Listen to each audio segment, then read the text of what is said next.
Баршаңызға сәлем достар, сіздермен Балнұр. Бүгін сіздермен дәмі керемет болып шығатын лимонный пирог дайындайтын боламыз. Менімен бірге болыңыздар.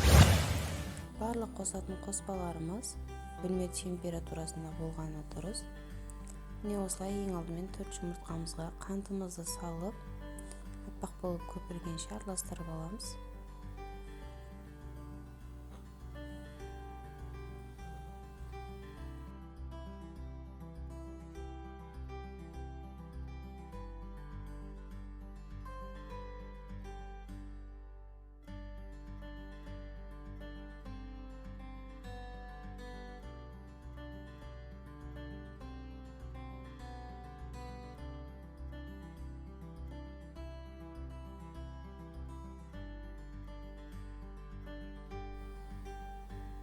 Не осылай аппақ көпірген соң үстіне бөлме температурасында сары майымызды салып тағы да жақсылап араластырамыз.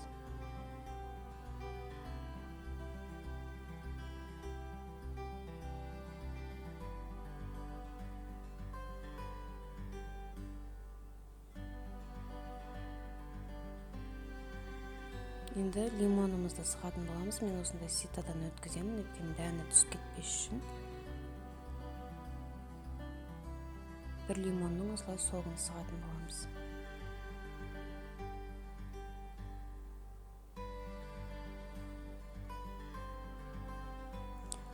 Бір араластырып аламыз. Мен мұнда ұнға разрыхитель салып қойғам. Оның үстіне куркума салатын болам. Кішкене цветі әдемілеу шығу үшін. Енді осыны жұмыртқалы массамызға салып, біргелік масса болғанша араластырамыз. Пешімізді 180 градуста қыздырып қоятын боламыз. Мен 22-лік формада пісіремін. Сіздер 26-лық формада пісірсеңіздер де болады.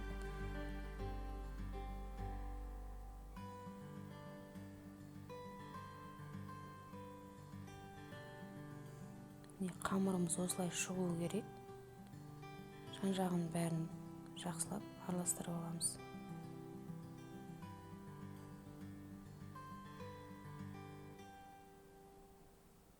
Енді осыны 22-лік формамызға салып, 180 градуста 30 минуттай пісіріп аламыз. Піскенін міндетті түрде ағаш таяқшамен тексереміз. Міне менікі пісті, енді суытуға қоямыз. Суығаннан кейін барып формадан босататын боламыз.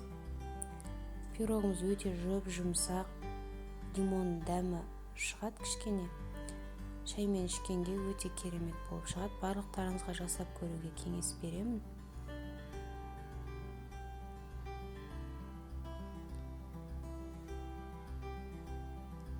Рамазан айында ұстаған оразаларыңыз қабыл болсын.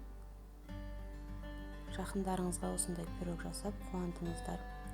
Сіздермен болған Балнұр. Видео ұнады деген ойдамын. Лайк басып, комментарий қалдырыңыздар. Аман сау болыңыздар.